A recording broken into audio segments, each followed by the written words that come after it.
At the time of recording this video, I've been working as a psychologist and as a fitness coach in the fitness industry for over half a decade. And if I could go back in time and give every single person I've ever supported these 3 pieces of mental health advice to support them on their fitness journey, this is what I'd say. And yes, I am recording this video during Mental Health Awareness Week, so this is what I want you to know. Number 1, emotions are meant to be felt, not managed, not overcome. The more you try to fight the feelings that you experience day to day, the more you're going to struggle. I see this time and time again. Clients tell me that they don't want to feel stressed, that they don't want to feel guilty, that they don't want to feel bad, and yet in trying to avoid or prevent themselves from feeling those things, which are inevitable, which are a part of human existence, they find themselves getting increasingly more tangled up. The more you try to avoid your thoughts, your feelings, your physical sensations, the more you're going to struggle with your fitness journey. Why? Because every single time that you take a step away from feeling and towards avoidance, you're going to end up using techniques that help you push away, numb, or get rid of, or attempt to get rid of those unpleasant thoughts and feelings. And how are you going to do that?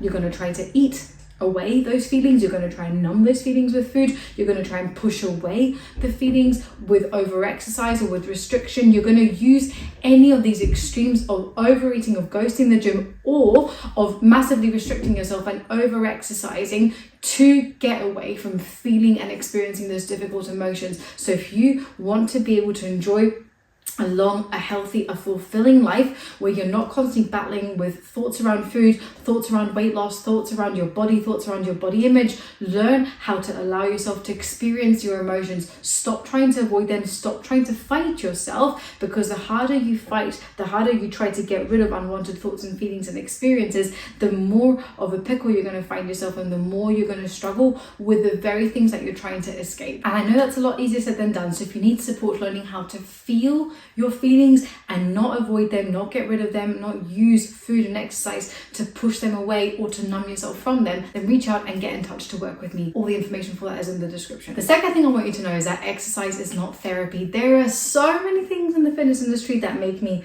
unbelievably angry, but hearing people say that exercise is therapy is probably one of the top things that makes me completely lose my shit. Exercise is not a substitute for speaking to a trained professional that is able to contain and able to help you explore the difficulties that you are experiencing in that moment. I'm not saying that exercise is not therapeutic, but something having a therapeutic effect is not the same as attending therapy. Let's not confuse the two. And actually that conflation can lead to so many more difficulties emerging, because what if somebody gets told that exercise is therapy, and as a result of that they try to exercise away their thoughts and feelings, the difficulty, the unwanted thoughts and feelings that they're experiencing in that moment, and they find that initially it has a positive effect, but over time they have to exercise more and more and more because the stress simply continues to increase, or given the fact that they don't have any other tools to manage the difficulties of their life, when they cannot access exercise for any reason, they might find themselves increasingly more distressed and really struggling to cope in that moment. That is why this is so fucking problematic. At the same time, if someone is told or they're made to believe that exercise is therapy, and they try exercising and it turns out that they feel worse when they exercise, because yes, that does happen a lot, much more than any fitness influencer will have you believe, actually that's then going to make that person blame themselves for struggling in spite of doing the thing that should be therapeutic, that should be helping them. So let's stop fucking saying that exercise is therapy. They're not the same. Exercise can be therapeutic, of course, but it is not therapy. And I'm not going to go into the whole debate around access, because I know that accessing therapy is not the easiest thing on the planet. However, I do have a ton of free resources if you click the link in my description and go to my Instagram. So if you want to start for free, you can always start there. And finally, the third thing that I want every single person to know, every single person who starts their fitness journey from a place of wanting to lose weight, from a place of not liking the way that they look, of not liking their bodies, this is what I need you to remember.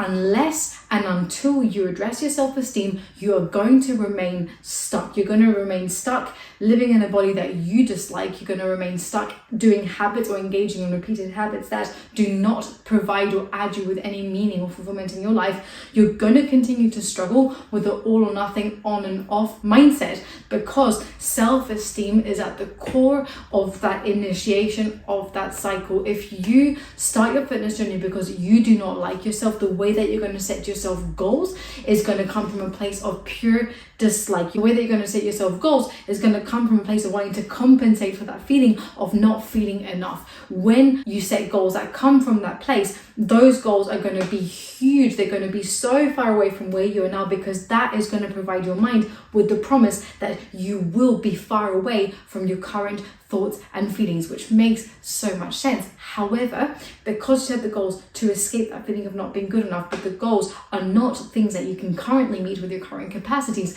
you are eventually going to fail. And when you fail, you're going to encounter that feeling of not being good enough like a fucking tsunami. It's going to hit you in the gut. It's going to be atrocious. And when you notice that feeling hit you, what are you going to do? You're going to try to avoid it. You're going to try and get rid of it. Back to point number one, right?